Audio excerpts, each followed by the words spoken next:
지하철 할머니 죄송합니다. Hi everyone, it's Rosandra and I'm back with another video. This time, instead of sharing something I would usually share, I kind of just wanted to share a story about something that happened to me just the other day. So let's get to it. So just the other day, I went to a city called Pyeongtaek to visit my boyfriend. Yes, I have a boyfriend. Yes, he's Korean. He recently moved up there because of military service, so I went up there for the first time to see the military base and, you know, just how he's doing and make sure he's alright. While I went to primarily spend time with him, we decided to meet up with some of his new American military friends, and we wanted to go to a city called Suwon. So for a while we debated on how we would actually get to Suwon, and we ended up just deciding to take the subway. It was about 30 minutes, and you know, I'm pretty comfortable with this whole subway system, so I kind of like led the way, you know, and we went about our way. And mind you, over the course of this day, I was wearing a pretty short dress. I was wearing like a long sleeve shirt with like this black thing. I'll show you a picture. So I was wearing this and we went on the subway. So naturally the subway was full. The group of us, we ended up standing and holding, you know, the little handle things and kind of swinging around and whatever, just for the 30 minutes we were on the subway. And we were relatively close to like that old people section. You know, at the end of like the subway car, there's always like the section designated for like pregnant people and old people. Yeah, we were standing right back there. And my back was actually turned to like a halmoni, like a grandmother, and you know, her old people friends or whatever. And then I'll call my boyfriend Yoon. He got a tap on his shoulder and the grandmother, she actually whispered something to him. So he turned to me and he was like, oh, there's something on your dress. And I'm like, what? I couldn't see anything, but I guess there was like a long string dangling from my butete. So I tried to find it, but I couldn't find it, you know? So the grandmother was just like, oh, come here, come here.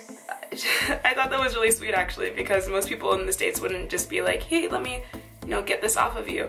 So I'm like, oh, 감사합니다. So I, you know, backed up to her and then just kind of waited with my butt in her face. And the next thing I knew, like, of course she was like pulling at it with her hands to try and tear the thread, but it's not really coming off.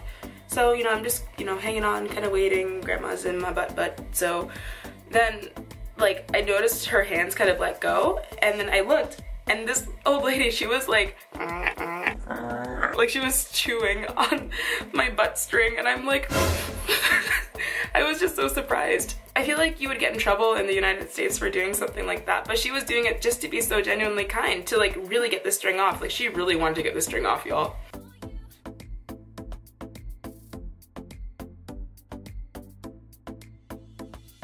So yeah, like again, I'm just hanging on to the thing and she's just gnawing on my butt string.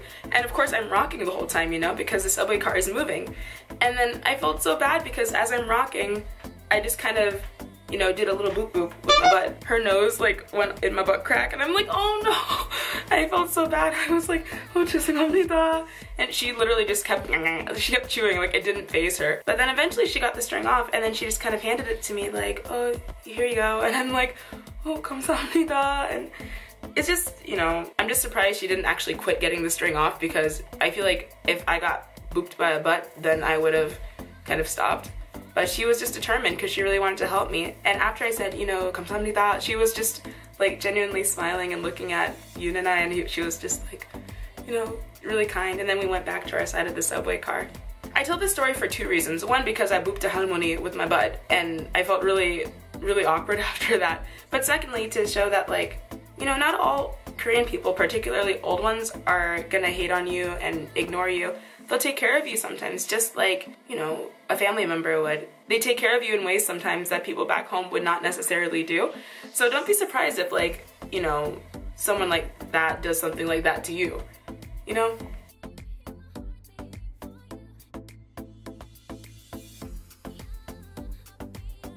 People here can be really kind. If you portray yourself as being a kind person, then, you know, they'll reciprocate it, and that's what I've learned by being here. Also, I learned that I should probably work on my balance a little bit, but that's besides the point. Anyway, I just wanted to share this story with you guys. I actually have to go because I'm mad late for my dance class. So I will catch up with you guys very, very soon, next week. Okay, talk to you later. Bye!